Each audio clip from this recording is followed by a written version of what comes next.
Imports of Japanese seafood products fell by more than 30% last month from a year earlier, amid concerns over Japan's plan to release contaminated water from the crippled Fukushima nuclear power plant into the ocean this summer. 일본 후쿠시마 제1원자력 발전소 오염수 해양 방류 계획에 따른 우려가 고조되는 가운데 지난달 우리나라의 일본 어패류 수입량이 지난해 같은 기간 대비 30% 넘게 줄어든 것으로 나타났습니다. Yeah, it's something that people are very much concerned as well. Yeah. Because, everyone loves seafood. And Japan is our neighbor. It's a country that is very much close to Korea. And exports a lot of seafood. Right. That is why we are concerned about especially eating seafood that is imported from Japan.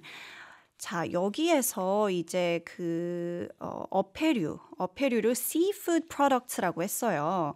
When we talk about seafood in Korean, we might say 해산물. But can you talk about the difference between the words? Seafood, yeah, can you talk about the seafood products expression? It's just anything you would buy from the sea, right? So fish, shellfish, other things like squid, octopus, any food that comes from the sea, we could consider it seafood. 네, 왜냐하면 제가 그 말을 한 이유가 이제 seafood라고 하면 그 해산물이라고 제가 말씀드렸잖아요. 왜냐면 어패류라고 하면은 이거를 정말 어패류 그래서 fish and seashells 이렇게 얘기를 하고 싶을 수도 있을 것 같은데 그냥 우리가 먹는 해산물 이런 거를 얘기할 때는 그냥 seafood products 이렇게 간단하게 얘기하기도 합니다. Do you have a favorite seafood product?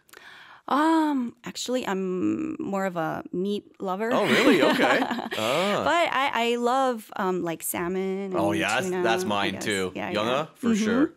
Like grilled salmon is delicious. Yeah, I'll take it raw too. Either way. Right. 근데 이제 또 여기서 그 seafood products에서 또 이제 product라고 할 때도 있고 또 produce라는 단어를 볼 때도 있어요. Sometimes we read on the news,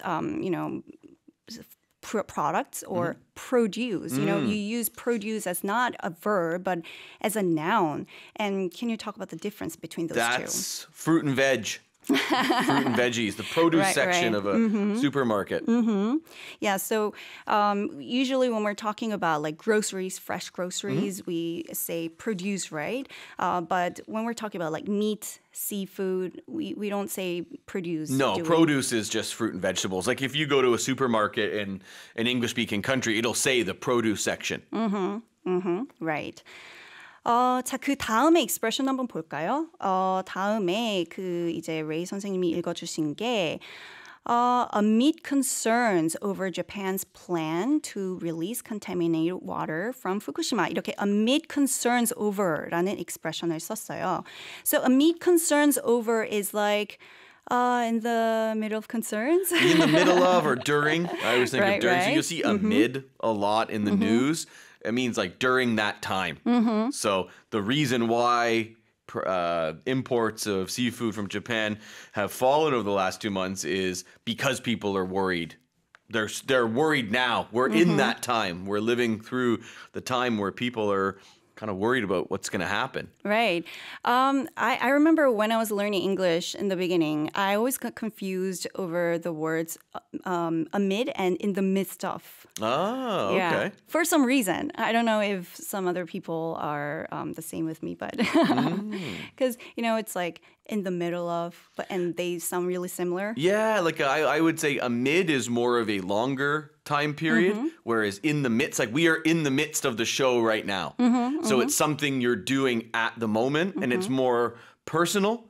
Whereas amid is, to me, sort of feels more like a general feeling, and it's used more in the news. You're not really going to say it too often in regular conversation. Right. In the midst는 약간 좀 더 현재에 집중해서 뭔가 지금 일어나는 일에 대해서 얘기를 할 때 in the midst of something 이렇게 얘기를 하는데 뉴스에서는 amid라는 그런 표현을 훨씬 더 많이 볼 수도 있죠.